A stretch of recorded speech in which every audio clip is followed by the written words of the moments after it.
하나님께서 오늘 주시는 말씀 요한복음 19장입니다.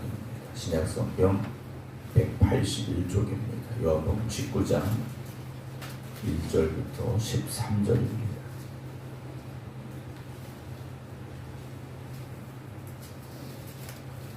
요한복음 19장 1절부터 13절입니다. 이에 빌라도가 예수를 데려다가 채찍질 하더라. 군인들이 가시나무로 관을 엮고 그의 머리에 씌우고 자색옷을 입히고 앞에 가서 이르되 유대인의 왕이여 평안할지어다 하며 손으로 때리더라.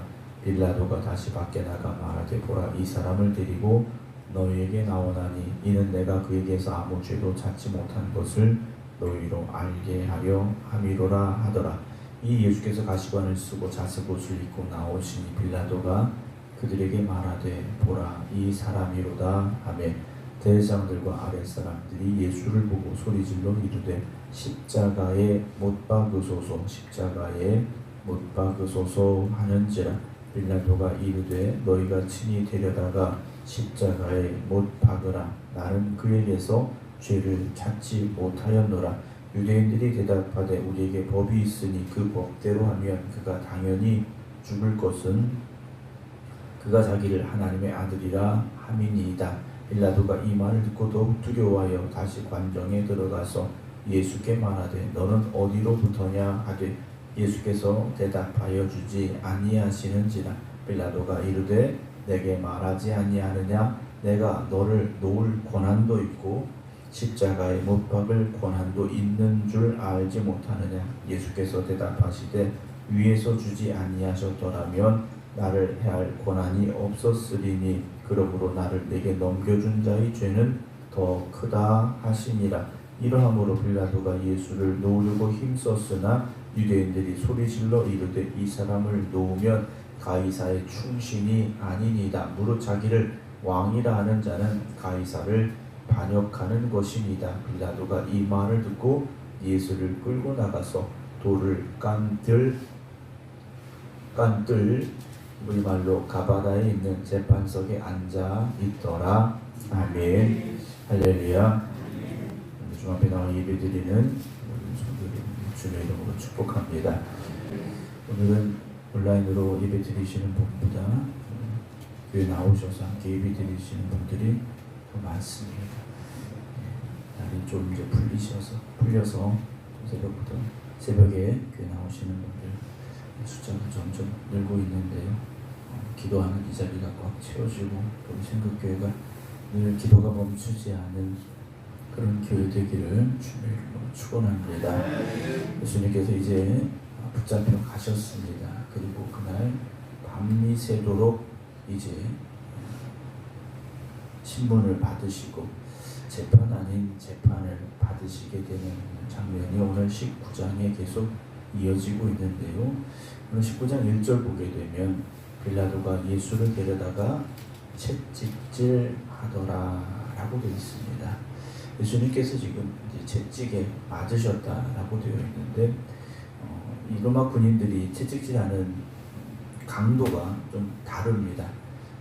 처음에는 조롱하듯이 이제 때리는 채찍질이 있고요.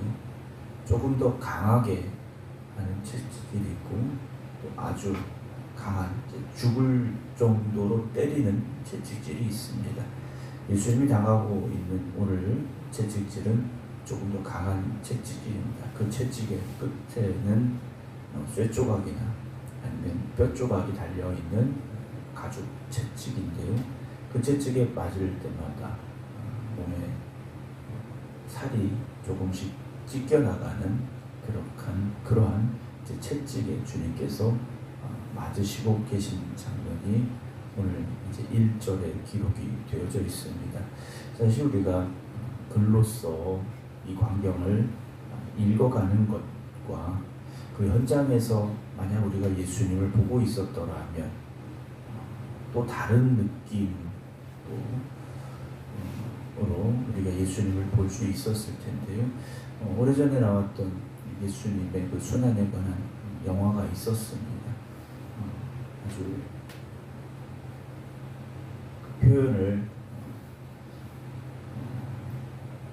실제적으로 표현한 그런 영화였었는데요. 우리가 특별히 이제 복음서를 읽어가면서 예수님의 고난, 또 순환, 십자가의 죽음 앞에서 우리가 어쩌면 좀 무미건조하게 너무 우리가 익숙해져 있는 그런 내용으로 말씀을 보기보다는 정말 나를 위하여서 예수님께서 이렇게 고난 받으셨고 이렇게 채찍질 당하셨고 이렇게 못 박히셨구나 하는 것을 좀 우리의 마음속으로 깊이 묵상하면서 또 읽어갈 수 있다면 또 2025년 사순절 기간에 우리에게 주시는 새로운 은혜가 임하게 될 줄로 믿습니다. 본인들이 가시나무로 관을 엮었다라고 되어 있지 않습니까? 가시나무로 관을 엮고 머리에 씌웠습니다. 머리에 상처가 나지 않도록 잘 씌우지는 않았겠죠. 가시가 있는 그대로 예수님의 머리에 씌웠습니다. 역시 머리에 상처가 났을 것이고 가시는 예수님의 머리를 찔렀겠죠. 피는 흘렀을 겁니다. 자색옷을 입혔고 앞에 가서 이르되, 이 자색옷은 왕이나 귀족들이 입는 그런 옷인데 그 색깔 옷을 입히고 가서 조롱합니다. 유대인의 왕이여 평안할지어다 하며 손으로 때렸다라고 되어 있습니다. 예수님께서 이렇게 고난 받으시는 광경과는 전혀 다른 상황들이 이 관정 밖에서는 벌어지고 있었는데요. 빌라도가 다시 밖에 나가 말하되, 보라, 이 사람을 데리고 너희에게 나오나니 이는 내가 그에게서 아무 죄도 찾지 못한 것을 너희로 알게 하려 함이로라 하더라. 빌라도 역시 이중적인 사람입니다. 예수님을 향하여서는 이렇게 채찍질하고 가시관을 엮어 머리에 씌우는 모습, 조롱하는 이 모습들을 우리가 보게 되는데 밖에 나와서는 죄가 없다, 내가 찾아봤는데 죄가 없더라 라고 말하고 있다라는 거죠. 그는 이후에 말씀에 나옵니다만 죄가 없으면 당연히 풀어줘야 되는 게 맞습니다. 그리고 그럴 만한 권한이 있는 총독입니다. 그런데 이 빌라도의 잘못이 무엇입니까? 자기의 권한도 있고 또 예수님께서 죄를 찾지 못했음에도 불구하고 사람들의 소리에 흔들리고 말았다라는 거죠. 우리가 신앙을 가지고 살아간다는 것은 사람들의 평판, 어떤 사람들의 소리에 우리가 좌우되고 흔들리는 것이 아니라 하나님의 말씀에 근거해서 하나님이 나를 보시고 기뻐하실까? 우리가 그 생각을 가지고 그 질문 앞에 서야 된다는 것을 오늘 빌라도를 보면서 우리가 알게 됩니다. 그러면서 5절에 예수께서 가시관을 쓰고 자색옷을 입고 나오시니 빌라도가 그들에게 말하되, 보라, 이 사람이로다, 죄가 없어, 이 사람은 죄가 없어 라고 말하는데 6절의 대장들과 아랫사람들이 예수를 보고 소리 지르지 않습니까? 십자가에 못 박으소서, 십자가에 못 박으소서라고 소리를 치기 시작합니다. 그랬더니 빌라도가, 그럼 너희가 데려다가 십자가에 못 박아라, 나는 죄를 찾지 못했다 라고 말합니다. 빌라도도요, 죄를 찾지 못했어, 그럼 풀어줘야 되는데 너희가 데려다가 못 박아라 그럽니다. 유대인들이 말하죠. 7절, 우리에게 법이 있으니 그 법대로 하면 그가 당연히 죽을 것은 그가 자기를 하나님의 아들이라 함이니라. 신성을 모독했다라는 겁니다. 하나님을 모독했다라는 거죠. 그러면 우리는 그를 죽일 수 있다. 그러면 죽이면 되지, 왜 빌라도에게 끌고 왔는가 하는 것인데, 이들이 하는 말이 뭡니까? 자기를 하나님의 아들이다 이렇게 주장한다라는 거죠. 8절에 빌라도가 이 말을 듣고 어떻게 합니까? 더욱 두려워했다라고 말합니다. 빌라도가, 그래, 하나님의 아들? 나 이 사람 죽이면 안 되는데? 라는 생각이 들었는데 다시 데리고 들어갑니다. 9절, 데리고 들어가서, 예수님을 데리고 들어가서 하는 말이, 너는 어디로부터냐? 사람들이 예수님을 하나님의 아들이다 이렇게 주장한다고 하니까 물어본 거죠. 어디서 왔느냐? 예수님께서 대답해 주지 아니하셨습니다. 빌라도가 말합니다. 10절 내게 말하지 아니하느냐. 말하라는 거죠. 사실을 말하라는 겁니다. 내가 너를 놓을 권한도 있고 십자가에 못 박을 권한도 있는 줄 알지 못하느냐. 그때 예수님의 대답이 무엇입니까? 위에서 주지 아니하셨더라면 나를 해할 권한이 없었으리니 그러므로 나를 내게 넘겨준 자의 죄는 더 크다라고 말씀을 하십니다. 하나님께서 그 권한을 주시지 않으면 어느 누구도요 예수님을 십자가에 못 박아 죽일 수 없습니다. 그리고 예수님을 십자가에 못 박게 내어준 것은 빌라도의 권한이 아니었습니다. 하나님의 뜻이었다라는 거죠. 우리가 세상을 살아가면서 이것이 내 힘으로 되어지고 또 내 능력으로 되어지고 우리가 그렇게 생각해서는 안 됩니다. 하나님이 도우셨고 하나님이 하게 하셨고 하나님이 역사하셨습니다 라는 그 고백을 우리가 잊지 말아야 됩니다. 그걸 잊게 되면 자기 자랑이 되고 나를 높이게 되고요 나를 내세울 수밖에 없다는 거죠. 우리가 모든 일을 행함에 있어서 하나님이 이렇게 도우셨습니다. 하나님이 이렇게 역사하셨습니다. 하나님이 이렇게 나와 함께 하셨습니다 라는 그 고백 위에 설 수 있기를 주님의 이름으로 축원합니다. 빌라도에게 권한을 주셨습니다. 물론 십자가의 길을 가야 되는 것이 맞습니다. 그러나 빌라도가 자기의 권한을 제대로 썼더라면 죄 없으신 예수님을 풀어 주어야 하는 것이 마땅했다라는 것이죠. 12절에 빌라도가 어쨌든 이 말을 듣고 예수님을 놓으려고 힘썼습니다. 어떻게 하면 풀어줄 수 있을까? 근데 힘썼다라는 말 자체가 제가 보기에는 잘못된 거죠. 그냥 죄 없음 풀어주면 됩니다.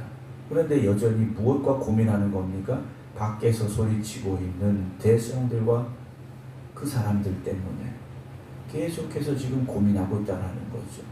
우리가 살아가면서 그런 고민을 할 때가 있습니다. 하나님의 말씀이냐 세상의 일이냐 하나님의 일이냐 나의 일이냐 고민될 때가 있습니다. 그게 왜 고민됩니까? 하나님의 말씀을 순종하는 것보다 세상 사람들의 말을 따라가는 것이 마음이 편할 수 있고 내 생각대로 하는 것이 나에게 더 이익이 될 수도 있고 그게 더 좋아 보이고 그럴 때 우리가 고민하죠. 하나님의 말씀을 따르는 것이 더 유익하고 더 이익이 된다면 누가 고민하겠습니까? 신앙으로 산다는 것이 신앙 없이 사는 것보다 더 유익하고 더 복이 된다면 누가 고민하겠습니까?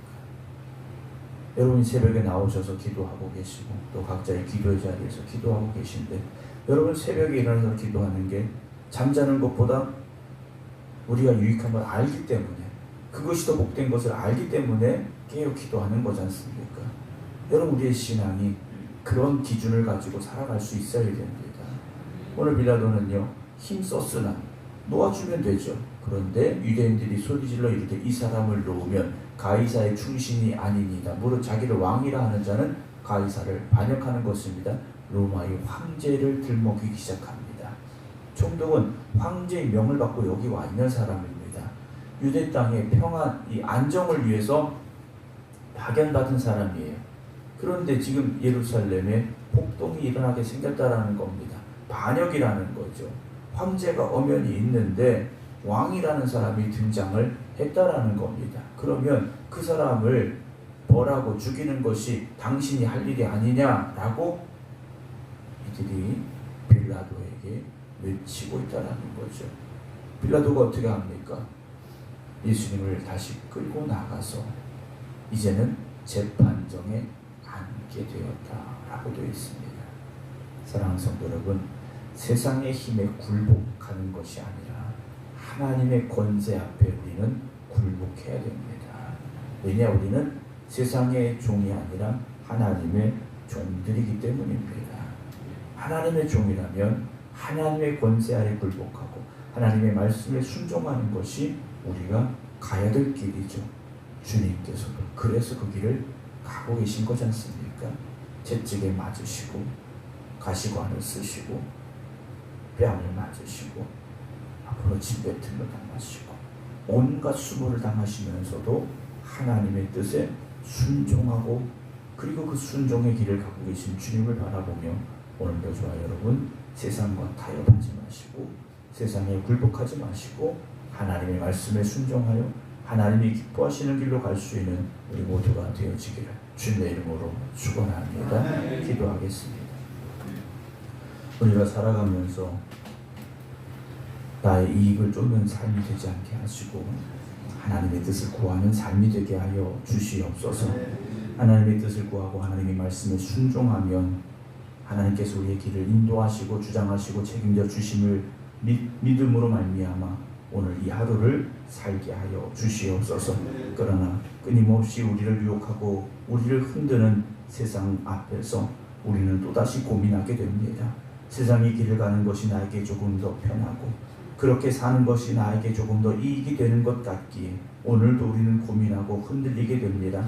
그러나 오늘 진리의 말씀이 우리 안에 역사하시고 성령님께서 우리를 이끌어 가심으로 말미암아 우리의 왕 되신 하나님의 말씀에 순종하며 나의 주인 되신 주님의 말씀을 따라 나아갈 수 있는 저희를 되게 하여 주시옵소서. 그래서 오늘 이 하루가 정말 주님 가신 그 길을 우리도 따라갑니다 고백할 수 있는 순종의 삶이 되게 하시고 우리의 순종을 통하여 하나님의 뜻을 이루어가며 하나님의 영광을 높여드릴 수 있는 성도들 되게 하여 주시옵소서. 오늘도 믿음의 열심으로 이 성전에 나와 기도하는 이들 또 간절한 소망으로 각자의 기도의 자리에서 기도하는 성도들 주님께서 붙잡아 주시옵시고 저들의 기도에 응답하시고 역사하여 주시옵소서. 이제는 우리 주 예수 그리스도의 은혜와 아버지 하나님의 무한하신 사랑하심과 성령님의 감동 감화 교통 역사하심이 오늘도 하나님의 뜻에 순종함으로 이 하루를 살아가겠습니다. 기도드리는 모든 성도들 위해 이제부터 영원토록 함께 하시기를 간절히 축원하옵나이다. 아멘.